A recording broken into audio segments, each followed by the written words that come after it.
All right, so we have evolved the Earth using the nebular theory as our explanation, and now what we're going to do is just talk a little bit about how the Earth went from just a orbit full of junk that was coming together pretty violently to the Earth that we know and love today.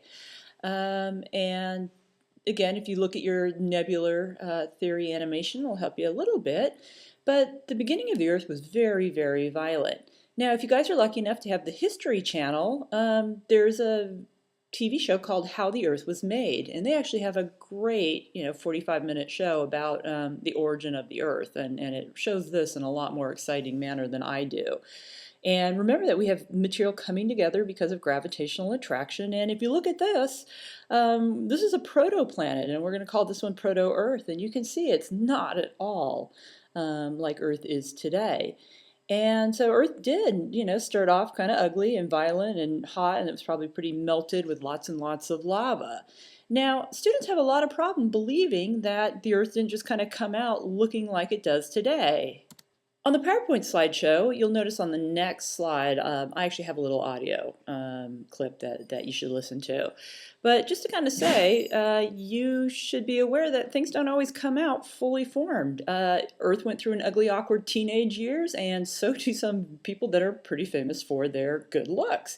Now look at this picture. Is that sexiest man alive? No, but it turned out later to be George Clooney. So Earth went through an ugly, awkward teenage year, as did George Clooney. But eventually, the Earth will change into the Earth we know and love.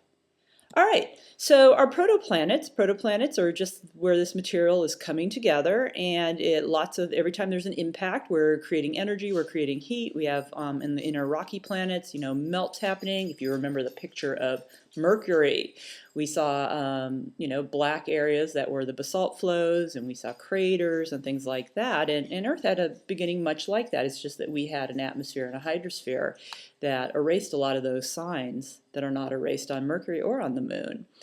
And if you notice, let's see, Earth, Proto-Earth, or ugly, awkward teenage Earth was really, really different. Homogeneous. Now, homogeneous, that's kind of a word that you probably see most days. Go into your refrigerator, pull out your milk, and your milk is labeled homogenized milk. Okay, and that just means that it's uniform consistency. If you went out in the backyard and milked the cow, and you had that pail of milk sitting around, it would not be homogenized. It would separate out. And you know that your milk in your milk container in the refrigerator doesn't do that. It's homogeneous. So early Proto-Earth was, it was homogeneous. If you took a sample from the center, it was exactly the same as what's on the surface. And that couldn't be farther from the truth today. All right, it was also larger in size. Don't you guys hate it when you get a bag of chips and you're really hungry and you open it up and you look and say, hey, I got ripped off. There's like half a bag of chips in here. And you look at the front and it says, warning, contents may have settled. Well, that's what happened. When we went to today's Earth, the contents settled, and today's Earth is smaller, so Proto-Earth was larger.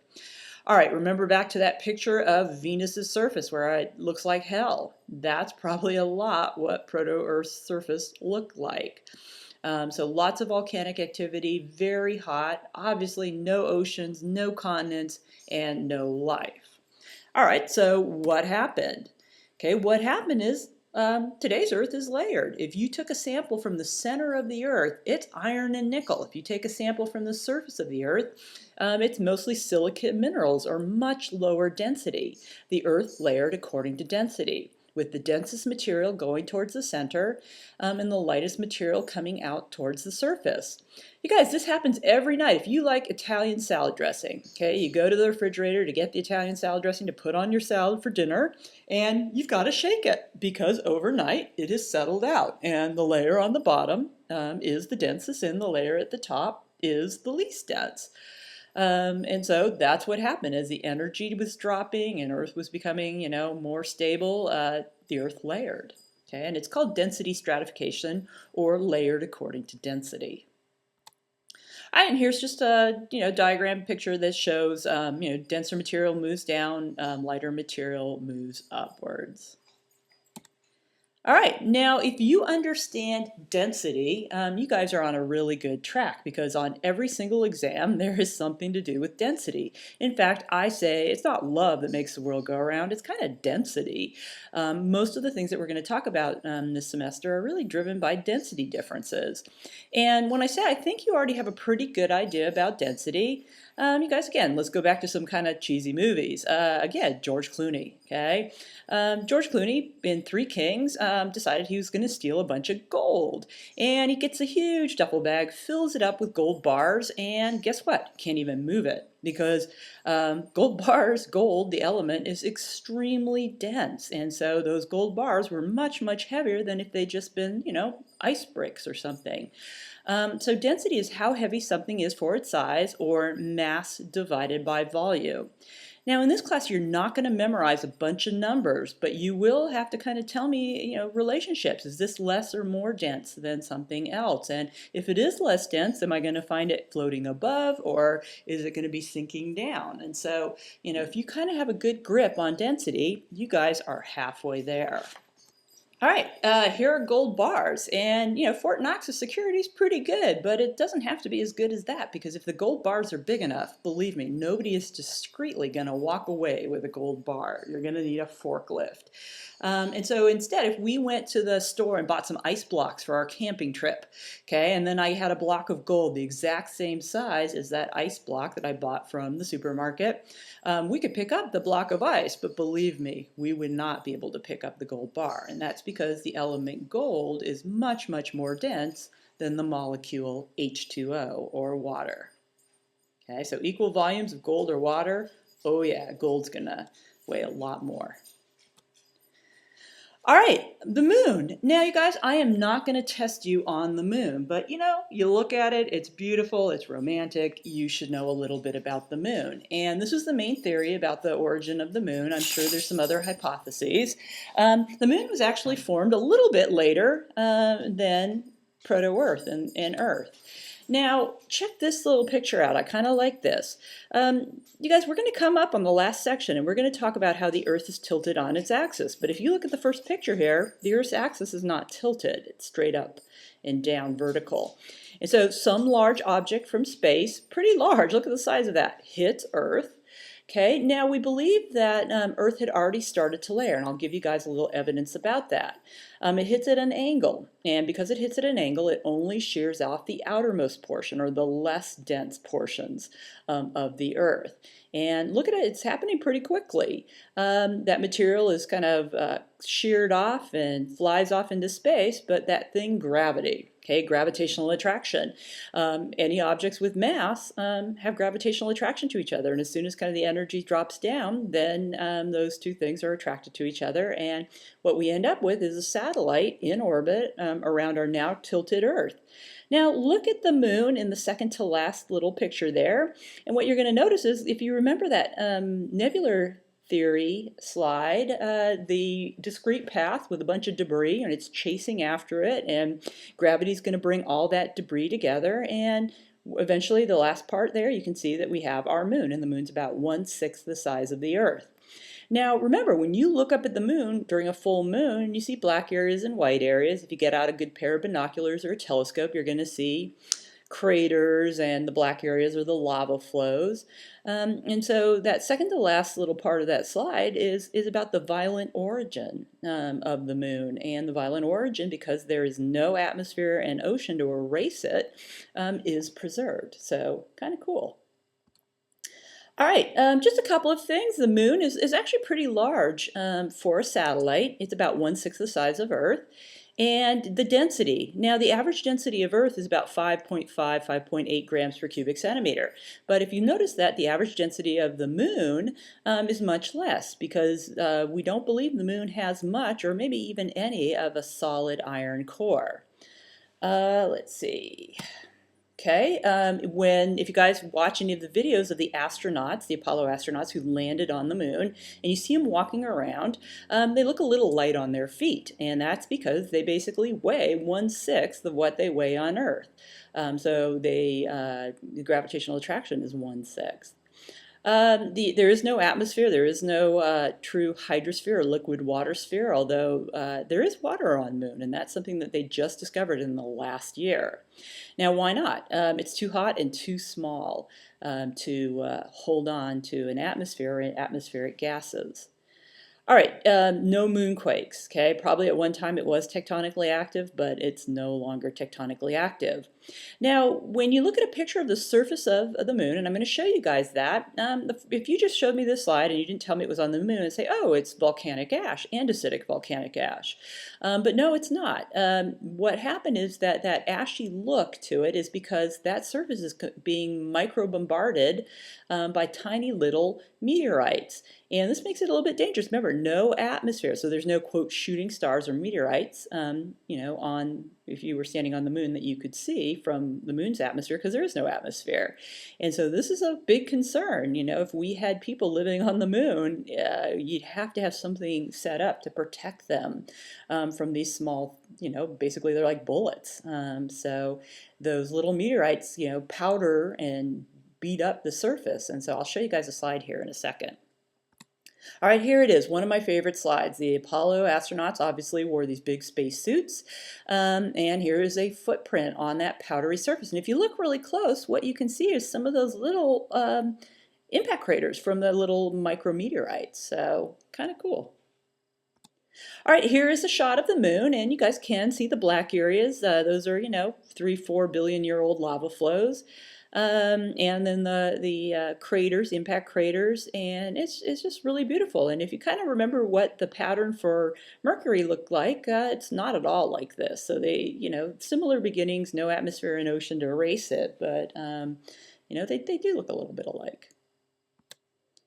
All right, again, I'm not going to test you on this. There's two distinct surfaces. When you look at a full moon, you can see it with your naked eye. There's the dark areas and the light areas. The dark areas, if you guys saw Apollo 13, they talk about the Sea of Tranquility. And you'd be like, well, there's no ocean. What are they talking about? They're talking about the black areas. They call them seas or Marias, and they are old lava flows. Okay, when a large space object hits another object, heat energy is created, and if you guys look at the right-hand side of this picture, you actually melt rock, and this melted rock fills in part of that low-lying kind of crater. So that's how we get the black parts.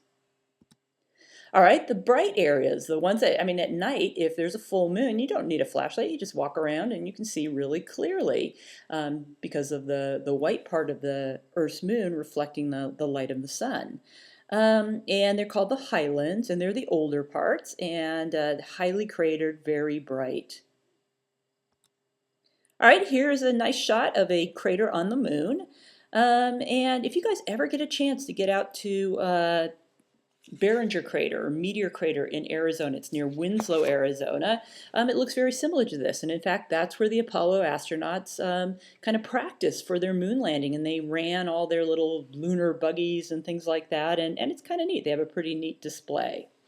So what you see is the crater, you see the mounds on the right-hand side, you can see the ejecta, and you can also tell if the meteor hit straight on, or space object hit straight on, or if it hit at an angle. All right, so we are going back to Earth, where we actually are going to spend the rest of our semester. All right, now I have to be a little bit careful. Proto-Earth never had an atmosphere. When we were layering the Earth according to density, what happened was the lightest material of all went to the outside of the Earth. And if you look at a periodic chart of the elements, you even know probably that the lightest elements on Earth are hydrogen and helium. Okay, those gases are really, really light, and the Earth, even proto-Earth, too small, too hot, could not hold on to them. They are instantly burned off into space. Okay, so why were they present? They were present because of the volcanic outgassing. They went out when the Earth was layering, but they burned off instantly to space. So atmosphere really does need to have quotes around it. All right, so that volcanic activity, remember I asked you to think of the surface of Venus currently to kind of picture what proto-Earth's surface looked like. And if you remember that, volcano central. And volcanic gases that are coming out of volcanoes today are exactly the same volcanic gases that came out of volcanoes in the past. Number one gas actually is water vapor. If you guys go to an area that's volcanically active, you're going to see, clouds and steam and stuff, and that's the water vapor. Okay, nitrogen, and we're going to find out, nitrogen's a pretty major component of our atmosphere, always has been and always will be. All right, carbon dioxide. Yes, volcanoes put off carbon dioxide. And in the last section, we're going to talk a lot about carbon dioxide. Now, I had a student one time say, let's plug all the volcanoes on Earth, and then we don't have a global warming problem. We won't be increasing the greenhouse gases. No, they don't even, make a blip on the map compared to, vehicles and industrial activities. All right, other lesser important gases coming out, carbon monoxide. Periodically, I read about scientists or researchers that have been killed in volcanic areas because of carbon monoxide or carbon dioxide poisoning. Ammonia. Okay, ammonia smells like wet baby diapers. And we'll talk a little bit more about ammonia. Methane. Okay, methane is a greenhouse gas. It's produced a lot in landfills and cattle yards. You guys, cows burp and fart methane. It's a greenhouse gas. Volcanoes also make small amounts. Now, most of you guys have been near a volcanic area. Maybe you've been to Yellowstone. Maybe you've been to Lassen. Okay, sulfur dioxide. The stinky, rotten egg smell. Yeah, that comes out of volcanoes too. Okay, we are going to be looking at a really, really important diagram about the evolution of layered Earth's atmosphere. And what we're going to see is that early layered Earth is going to have nitrogen, water vapor, and carbon dioxide as the main constituents, and that's because of volcanic outgassing. But you'd be like, well, wait a sec, you couldn't live like that. Okay, you need oxygen, and we're going to talk about when oxygen evolved. It was at a much later time. Now, this is so important that I am going to include a separate video on this, and I'm going to try to walk you through it and explain it to you because it's so important about where did the water vapor go to, where did the carbon dioxide go to, why are they not major constituents in our atmosphere anymore, and where the heck did the oxygen come from? If the oxygen wasn't there, you and I wouldn't be there. All right, so this is really important. I will create a whole separate one to really go over this. All right, today's atmosphere is mostly nitrogen, and I think that most students don't realize this. Now, if you grew up in the coastal regions, you might have learned about scuba diving, and the only time you have to really worry about nitrogen concentrations is if you're a scuba diver. You can get what's called nitrogen narcosis or the bends. It can kill you, but if you're a mountain climber and you climb Everest, you don't have to worry about too much nitrogen because we've evolved with an atmosphere that has mainly nitrogen. So as long as we're not scuba diving and breathing compressed air at depth, there's no problem. Our body can efficiently deal with it. Okay, we love that oxygen. Oxygen is actually, by far, much less concentrated than nitrogen. But boy, is that 21% really, really important. All right, argon. We will mention briefly argon in the minerals section when we talk about the periodic chart of the elements. Okay, it's about 0.9% or 0.9%, composition in the atmosphere. It's a volcanic outgassed gas, and it's what we call a noble gas, meaning that it will never react with anything else. Now, for 0.01% of carbon dioxide, and I've had students say, wait a sec, you're freaking me out about, greenhouse gas increase, especially carbon dioxide and global warming. You said that we're going to be like Venus, and you know what? Though it's kind of scary. If I was teaching your grandparents or even your parents, that number would be half. Okay, we just are not accustomed to seeing things change this fast. If you guys remember, hopefully you've seen that other video that I said was really important about the evolution of Earth's atmosphere. Those changes happened over billions of years or hundreds of millions of years, okay, not 60 years or 80 years. Since the Industrial Revolution, 250 years ago, our atmosphere has really, really changed drastically. And so we don't know what's the straw that broke the camel's back. We don't know how much carbon dioxide it's going to take before it's too late. And so last section of this class, we will talk about this. All right, so where did that oxygen come from? It came because about 3.8 billion years ago, life evolved. And remember, it wasn't mammals, it wasn't, trees, it was photosynthetic, very ancient bacteria. Okay, and one of the byproducts of photosynthesis is oxygen. Okay, and so that oxygen started to be produced. Now, if you notice on that diagram, it's only about 2.5 billion years ago that free oxygen began to show up in the atmosphere, and you'll notice it's pretty quick for it to get to 21% and get into chemical equilibrium. So what happened to that more than 1 billion years worth of oxygen? Now, you guys, when I was a kid, I had lots of brothers, and they were always getting in trouble. They left tools outside. They left their bikes outside. Now, we didn't live in an area where things got stolen, but because we were here on Earth with our oxygen-rich atmosphere, things rust. But back then, there was no oxygen in the atmosphere, so there was a lot of non-oxidized or unrusted metal. And so what happened was rust. All that material got rusted. If you get a chance to go to Australia, much of Australia, the mountain chains there are what we call banded iron formation. You guys, you drove this in. It's what we mine for the iron, to make the steel that goes into making your cars or the bus. This is so, so important, and a lot of it's, Precambrian. It's pretty old, many billions of years old. So we are not leaving this. This is going to come back, this layered sedimentary rock called banded iron formation. So it literally took about 1 billion years of this oxygen interacting with that non-oxidized iron before it really had interacted with all of it, and oxygen then started going up into the atmosphere. Oxygen is a really reactive element, and we're going to talk more about that in the minerals section. All right, here's a picture of a volcanic vent, and you guys can see the steam. It's mainly water. Along the sides, you see the yellow stuff? That's the sulfur, and it would smell pretty bad probably. So water vapor is coming up, and when water vapor went up into our early atmosphere, eventually, energy's dropping. Things are cooling. It was a lot hotter back when. And so what happens is exactly what happens today. When water vapor cools, it condenses and it rains out as liquid water. About 4 billion years ago, the oceans were formed by this. And it's kind of interesting. The oceans were originally fresh. And when we get to the oceanography section, I'm going to talk to you a little bit about that. It's like, how did they become salty? We all know they're salty. All right, I just have to bring this up because one time I had a student that mentioned that, hey, if we're being bombarded by a lot of space junk, especially early on, and some of that space junk was probably comets, and aren't comets dirty snowballs?